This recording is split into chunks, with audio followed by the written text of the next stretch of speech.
আছে, আমি ওখানে আলোচনা রেখে আছি, সেটা পরে বলবো। ওরা যে প্রশ্ন করেছিল আল্লাহর আগে কি ছিল, আচ্ছা আগে সেটাই আগে বলে নেই।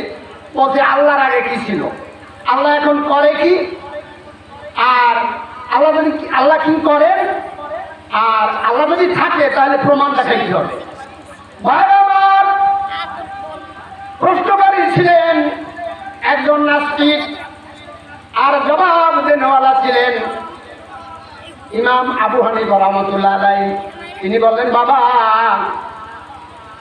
তুমি আমাকে প্রশ্ন করেছো, আমি তো জমিনে, তুমি তো চেয়ারে, আমাকে জবাব দেওয়ার জন্য আমাকে চেয়ারে বসতে দাও। হ্যাঁ হুজুর, ওঠেন ওঠেন ওঠেন, চেয়ারে বসেন। চেয়ারে বসে চেয়ারে বসে ইমাম আবু হানিফা জবাব দিলেন যে এই মাত্র আল্লাহ তাআলা একটা কাজ করছে, তোমাকে নিচে নামাইছে, আমাকে উপরে বসাইছে, এই মাত্র আল্লাহ একটা কাজ করছে। আচ্ছা বললাম, তাহলে আল্লাহর আগে কি ছিল? রে নাস্তিক, আল্লাহর আগে কি ছিল আমি পরে বলবো, আগে তুমি বলো 10-এর আগে কত? 10-এর আগে 9, 9-এর আগে 8, 8-এর আগে 7, 7-এর আগে 6, 6-এর আগে 5, 5-এর আগে 4, 4-এর আগে 3, 3-এর আগে 2, 2-এর আগে 1, 1, এখন 1 1 করতে আছে। আমি সামনে যাও, কেন 1-এর আগে তো কিছু নাই, আমার আল্লাহর আগে আর কিছু নাই। নাস্তিক নরম হয়ে যাইছে। এবার কাছে চাইলে আল্লাহ কি করে এটা তো পাইলাম, আল্লাহর আগে কি ছিল এটাও পাইলাম, এখন আল্লাহ আছে প্রমাণ দেখাইতে হবে। আমি কোরআনও মানি না, হাদিসও মানি না, আল্লাহ দেখাইতে হবে। এবার নাস্তিক টাকাইয়া রয়েছে, এই জবাব কি দেয়, আটকাইয়া ভাবাইছি। কিন্তু ইমাম আবু হানিফা রাহমাতুল্লাহ আলাইহি আগেই ঠিক করে রাখছে 10 কেজি দুধ, গাভীর দুধ আইনা রাখছে। বলে রে নাস্তিক, এই দুধের মধ্যে কি ঘি আছে? তাহলে হ্যাঁ আছে, মন্থন করলে পাওয়া যায়। এর ভিতরে ছানা আছে? তাহলে আছে, মন্থন করলে পাওয়া যায়।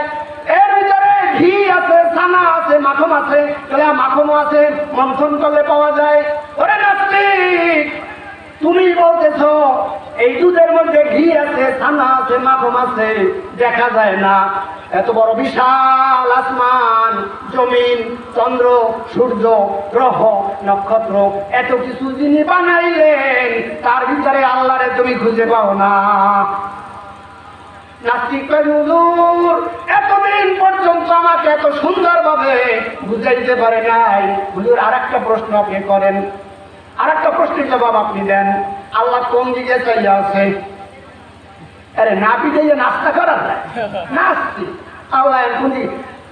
প্রত্যেকটা প্রশ্নের জবাব তার মন মতো হয়েছে, কারণ কোরআন হাদিস তো সে মানে না। ভাইরা আমার, এবার বলতেছে আল্লাহ কোন দিক চাইয়া আছে। এবার পকেট থেকে একটা মোমবাতি, আর একটা কি ওই মোমবাতি, আর একটা ম্যাজের কাটি, ম্যাজ দিয়া ওই ওটারে কয় কি ম্যাচ লাইট, ম্যাচ লাইট দিয়া মোমবাতি জ্বালাইয়া নাস্তিকের লক্ষ্য করে বলতেছে, দেখো তো আলো কোন দিকে গেছে? কাজে আলো তো চতুর্দিক গেছে। কাজে আমার আল্লাহ চতুর্দিক বিরাজমান। এবার নাস্তিক বলে, হুজুর আমি বুঝতে পেরেছি কারিগর ছাড়া কিছু হয় না। একটা ঘর বানাইলে কারিগর থাকে, মিস্ত্রি থাকেন, বিল্ডিং বানাইলে একজন ইঞ্জিনিয়ার থাকে, রাজমিস্ত্রি থাকেন। এই যে স্টেজ বানাইছে, স্টেজ বানাবার জন্য কারিগর ছিল। এই যে মাইক চালাইতেছে, মাইক তৈরি করার জন্য একজন কারিগর আছে কিনা, তৈরি ম্যান আছে কিনা।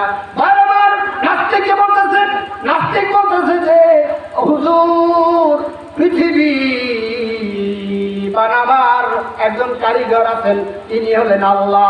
আমি বুঝতে পেরেছি, আমাকে কলেমা পড়াইয়া মুসলমান বানাইয়া দেন। বলে সবাই লা ইলাহা ইল্লাল্লাহু মুহাম্মাদুর রাসূলুল্লাহ। এটা আমার আলোচনা ছিল না, মাঝখানে ঢুকে পড়ছে, তাই বললাম। চলুন সামনে।